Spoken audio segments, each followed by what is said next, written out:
pay for not paying rent after my parents kicked me out from my sister? My name is Amanda, and I had just turned 22 when I got my degree in business administration. Throughout my degree, I was lucky enough to live in my grandmother Lillian's old apartment. Well, technically it belonged to my dad Stephen now because he inherited it when my grandmother passed away 3 years ago. I only paid for utilities and maintenance, and I covered that by working part-time as a waitress at Gino's Italian Bistro, an Italian restaurant 2 blocks away. In the Burbank area it was not easy. There were many nights when I came home dragging my feet, my legs tired from walking from table to table, and I still had hours of studying for exams or turning in assignments ahead of me. Sometimes I did well with tips and sometimes barely. But I still pulled it off because that is what responsible people do. It is what it is. The graduation dinner at my parents' house started out perfectly. My mom, Cynthia, outdid herself with the food as always, with her rice, chicken and sauce, beans, a well-made salad, and a rich 3-milk cake for dessert. My younger sister Brittany, who was 17 at the time, kept making jokes about how she was going to miss me because I would no longer be around to help her with her homework and school paperwork. Some relatives were also there. Aunt Valerie, Uncle Gary, my cousins Brandon and Sarah, and my grandmother Irene, my mom's mom. Everyone congratulated me. They told stories from when they were students, and for a little while I felt like everything was in order. But when the others left, the atmosphere changed. My mom cleared her throat in that specific way of hers. The same one she used since I was a little girl right before dropping something uncomfortable. My stomach immediately tightened. That sound never brought anything good. Amanda, my love, she started with a weird, overly formal voice. Now that you have graduated, we need to talk about the apartment. I remember I carefully put down my coffee mug. The ceramic made a clink against the saucer, and in the silence it sounded exaggerated. About the apartment. What is wrong? Well, look, she said, adjusting herself in her chair as if she had already rehearsed it. If you want to keep living there, you are going to have to pay rent now. I felt like ice water had been poured over me. On that exact day at my graduation dinner, my dad stayed quiet, suddenly very interested in his coffee. Brittany pretended to be busy with her phone, but I could see she was paying attention, just playing dumb. I see, I said, but my voice came out smaller than I wanted. I grabbed my glass of water and my hand trembled a little bit. My mom started explaining the terms to me. Just like that, very practical, as if she were talking about paying the gas bill. She told me she was going to charge me below what people were charging in the area. Family price, she called it with a tight little smile. Still, it was a blow. In my head, I did the math quickly and reality hit me hard. With what I earned part-time at the restaurant, it was not going to be enough. I needed a full-time job and fast. I understand, I finally let out. Why? What else could I say? In a way, they were right. I was no longer a student, I was an adult now, and adults pay their own way. But the timing felt cruel, as if they could not let me enjoy even one day before dragging me back to reality. That same night, back at the apartment, I threw myself on the bed and started looking for job openings on my phone. They could not give me full-time hours at Gino's, so I focused on something more stable. I kept repeating to myself that I had to think with a cool head, focus on the practical side, not on the anger or how hurt I felt. The following year flew by, but not in a nice way. It was a year of work, deposits, adjusting to real life and paying rent. I got a decent entry-level job at a marketing agency in downtown Los Angeles as an account coordinator. It was not glamorous, it was not like they painted on social media, but it paid the rent and left me a little bit to save. Every month I sent her the rent payment right on time. Many times I even sent her a little extra for utilities, even though she never asked for it. I wanted to show them that I could do it, that I was responsible, that I was not going to fail. And even though I did not say it out loud, a part of me was still trying to earn their approval. Brittany came to the apartment from time to time, almost always when she needed something.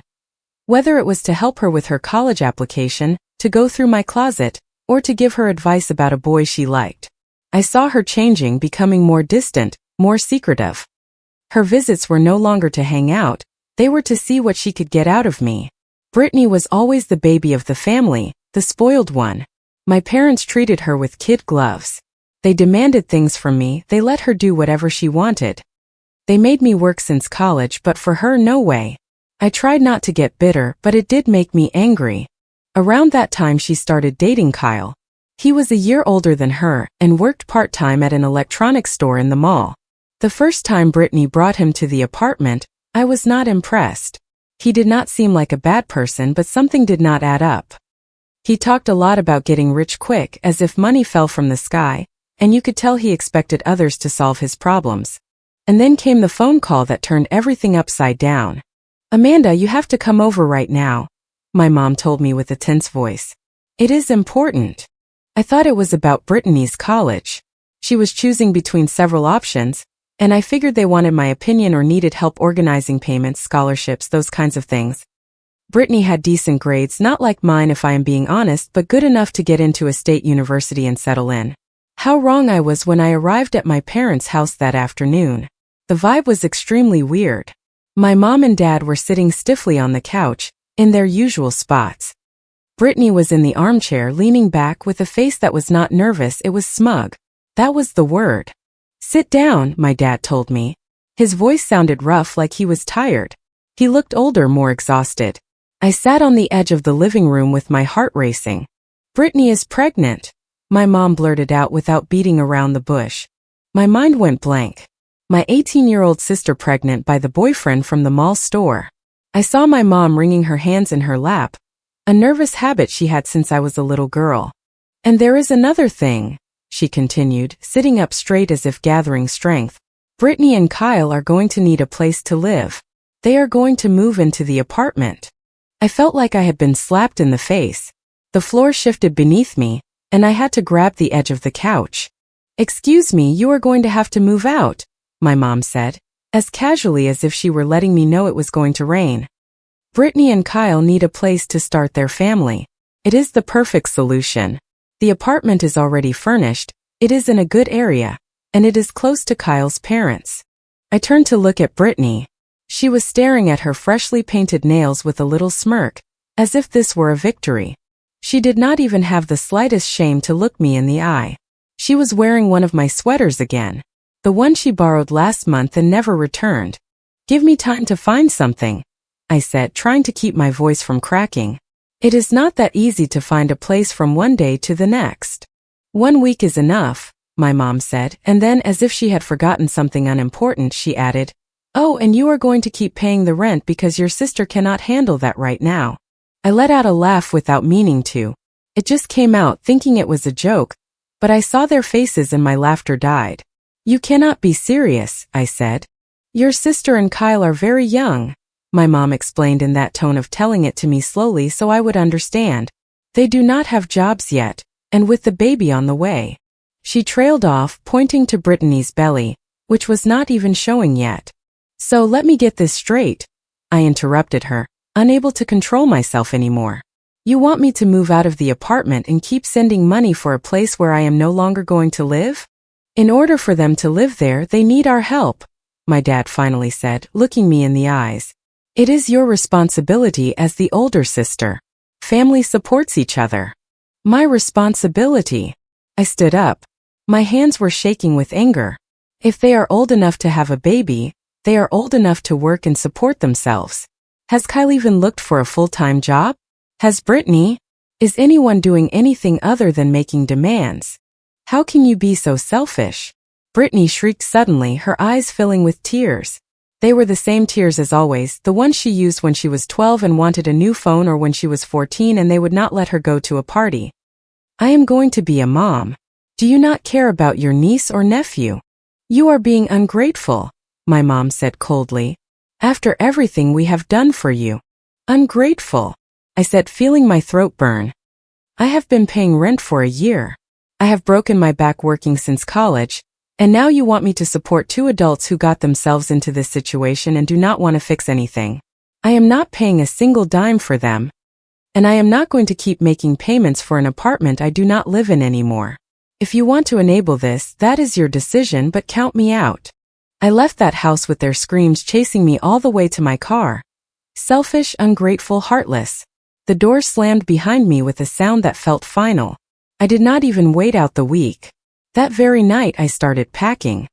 I cried while folding clothes, while putting away papers, while looking at 4 years of my life in boxes. Luckily, I had savings. All those extra hours, all those times I said I was not going out today. All that effort was finally going to be useful for something. I had saved money for a rainy day, and well, it had arrived. I found a tiny studio further into the city, in the Echo Park area. I went to see it the next day, signed the lease, and that was it. It was not pretty like the other one. The kitchen was tiny, the bathroom needed fixing, and the commute to work was going to be much tougher. From Burbank to downtown Los Angeles was already an issue, but from Echo Park, if I hit rush hour or rain, it got even worse. Still, it was mine. While packing, I did something very specific.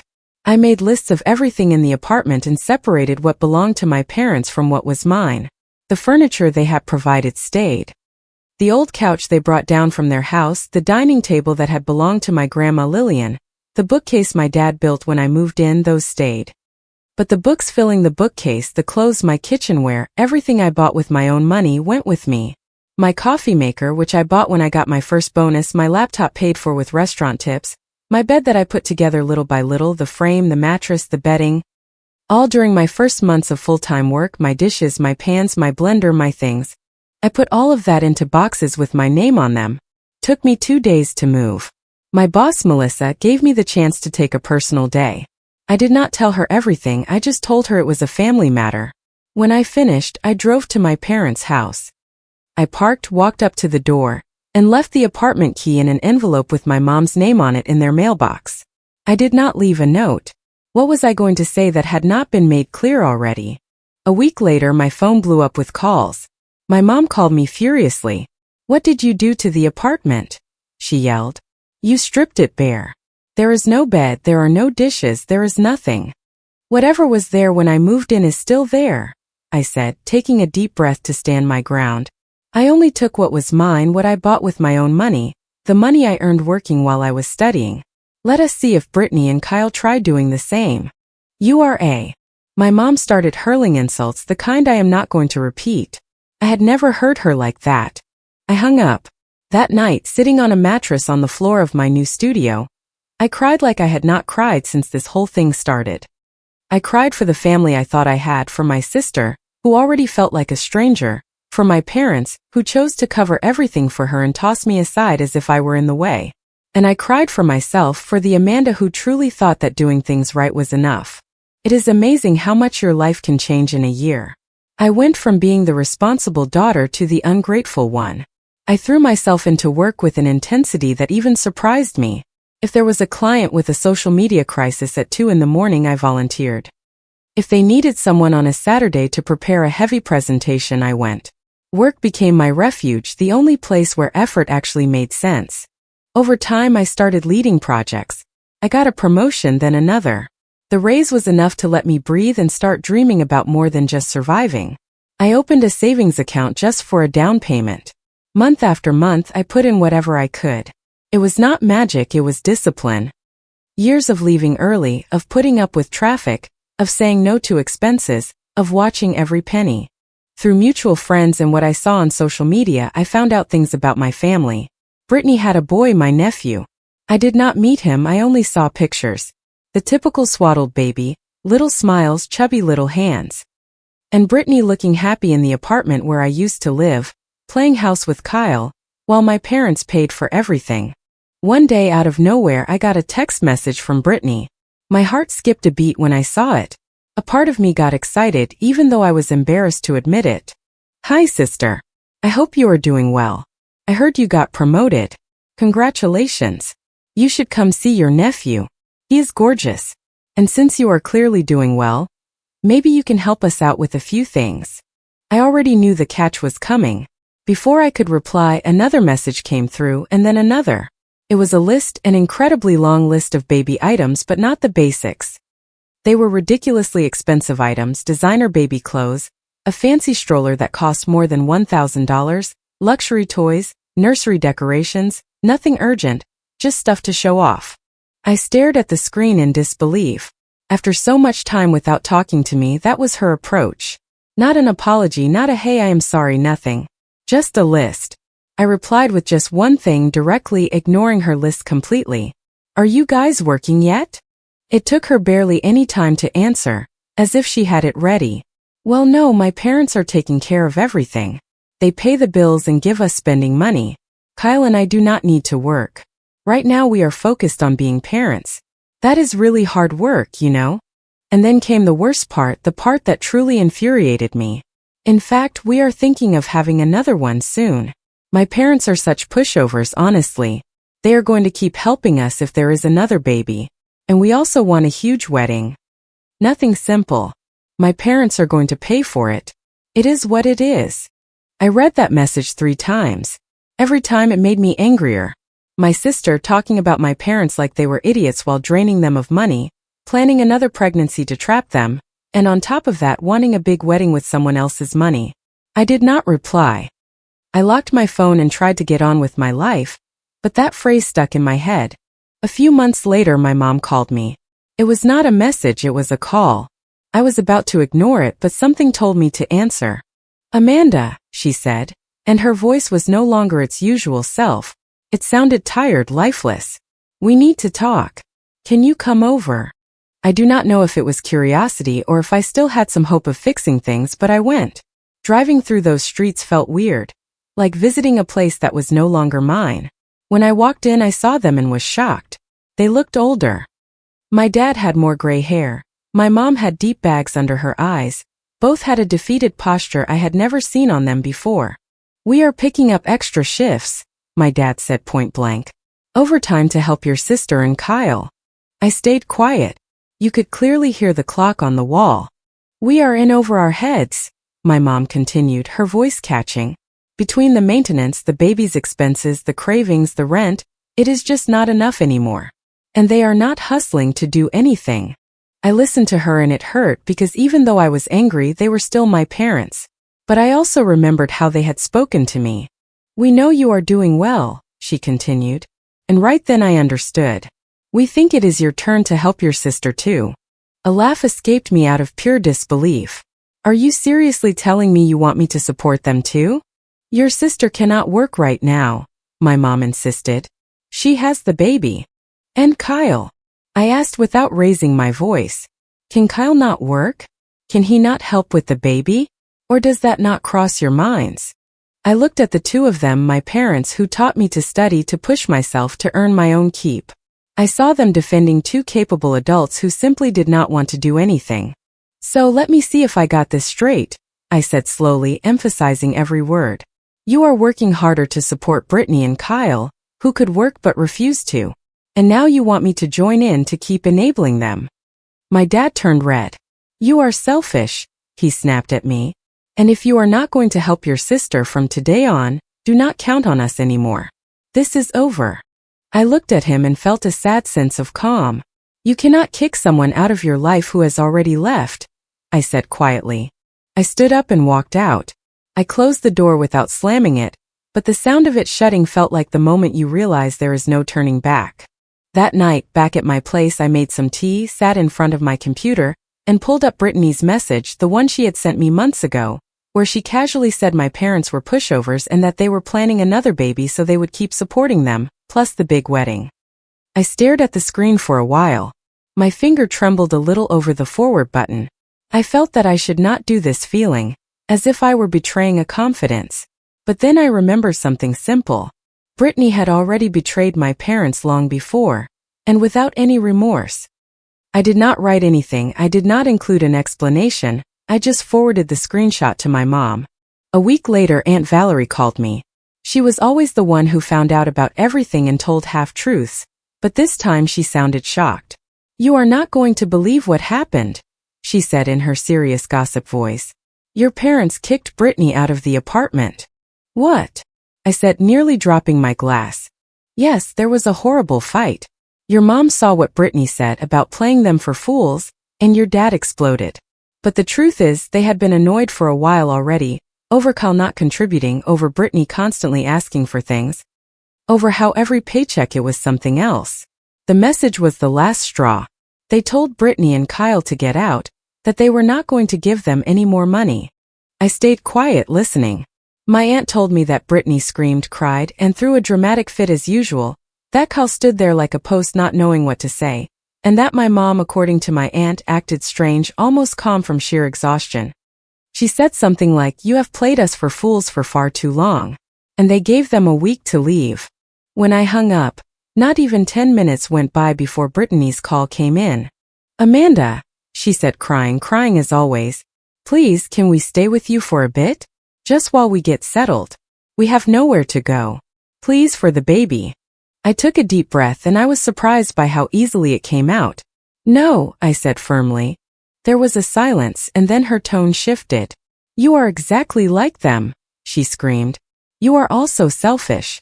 We are family." "Family does not take advantage of family," I answered quietly and hung up.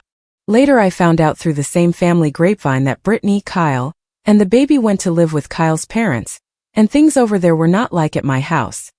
Kyle's mom had a strong personality, the kind who tells it like it is, who believes in rules, who does not tolerate people trying to live off others. My Aunt Valerie told me that Brittany was miserable, that her mother-in-law had her on a strict schedule, that she had to help around the house, do her own laundry, cook, clean up, and actually take care of her child, not just take pictures with him. Over there, everyone washes their own dishes and chips in, even if it is just a little. Kyle actually had to get a full-time job at a warehouse in the area, and had to contribute to the household. The concept of giving them spending money did not exist there. Brittany, according to my aunt, spent her time crying, complaining that it was unfair, that no one understood how hard her life was. But for the first time in her life, someone was not buying into her drama. Couple more years passed. I kept working, saving, and moving up at the agency. I had to endure traffic, long meetings, brutal closings, and yet I never lost sight of my goal. By then, I had even saved up enough for a down payment of several $1,000s, and with my credit history and a mortgage, I managed to buy a modest condo in a quiet and accessible neighborhood. It was not luxurious, but it was mine. A few weeks later, it was my birthday. That night, I invited some close friends over. We had a simple dinner, talked and laughed. For a while, I felt at peace. Right in the middle of dessert, the doorbell rang. I opened the door, and a delivery guy handed me a package. When I saw the return address, my heart raced. It was from my parents. Inside was a silver picture frame, elegant but not showy. I recognized it instantly. It was one of those I had seen once years ago, when I went to a store with my mom and mentioned how beautiful I thought it would be for framing my degree. At the time, it was out of my budget and I passed on it. There was a card inside. "We are sorry. We messed up with you. We miss you. When you are ready, we want to listen to you without asking you for anything." The handwriting was my mom's, but my dad had signed it too. There were no demands, no complaints, no blackmail, just those words. I set the picture frame on the living room table and stood there looking at it for a long time. My friends asked if I was okay, and honestly I did not know what to say. How do you explain that an object like that can feel like an apology and an open wound at the same time? That was 2 weeks ago. The frame is still there in my living room, and I have the card pinned to my fridge with a magnet. I look at it every day. I have not spoken to them. Still hurts. It is like a dull ache that does not go away, and suddenly it flares up when I remember everything. How they kicked me out of my home, how they demanded I pay for something that was no longer for me, how they tried to trap me with the word family only when it suited them. I hear about Brittany through third parties. She is still with Kyle's parents. She is still complaining about having to do chores, about there being rules, about not being handed money just because anymore. Her mother-in-law does not let her lie in bed all day. She makes her cook, clean up and get organized. And if Brittany gets dramatic, the woman does not break. A part of me, even though I am embarrassed to say it, hopes this makes her mature, that she actually understands something, that she learns what my parents never taught her, that love is not the same as enabling everything, that being family does not mean being a doormat, that respect is not demanded, it is earned, and that responsibilities come first, and luxuries come second. As for me, I am doing fine. My career has grown. I got another promotion and now I manage a team. I have friends who respect boundaries. I am learning to say no without feeling guilty. I am learning to put distance between myself and people who want to use me. Sometimes I miss the idea of my family the way it used to be, the one I thought I had. But I am also starting to accept that this idea was not real. Not the way I imagined it. The silver picture frame is still on my table. I have not put my degree in it yet. I do not know why. Maybe because I still do not know if it is an olive branch or just an attempt to reel me back in. I have not called, I have not visited, I have not seen them. Not because I do not miss them, but because I am still not ready to sit across from them without feeling my chest burn. For now, I am focusing on my life, on my home, which little by little feels like a real home with things that I chose and that I paid for with my job, which has taught me that hard work really does count when nobody is billing you for their love. I am planning to take a vacation next month, my first real one since college, and I am even thinking about adopting a puppy. They are small steps, but they are mine. And in the meantime, every time I walk through the living room and see that picture frame, I remember everything I lost. Yes, but also something else, what I built with my own hands, that I do not have to accept crumbs disguised as family, that I can love them and still protect myself.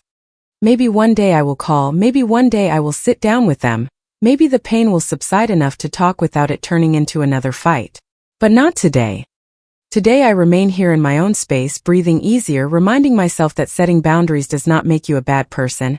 It makes you someone with self-respect. And for the first time in a long time, that feels like a real victory. Yeah. Comment. Hey everyone. Reading stories like this always makes me pause and reflect on my own journey. I believe self-respect starts with knowing when to say no, even to the people we love most. Setting healthy boundaries has helped me protect my energy and find real peace. It's tough at first, but taking full responsibility for your happiness changes everything. Being kind to yourself isn't selfish. It's necessary for true healing. I've seen how enabling others out of guilt can drain you, and how choosing differently brings freedom. You deserve to build a life where your efforts are valued and your heart feels safe. Take a quiet moment to check in with yourself about any relationships that feel one-sided. Small steps towards setting those limits can lead to bigger growth than you expect. I'm rooting for you as you navigate your own path with courage and compassion. If you liked it, don't forget to leave a comment and support the channel by subscribing. See you in the upcoming stories.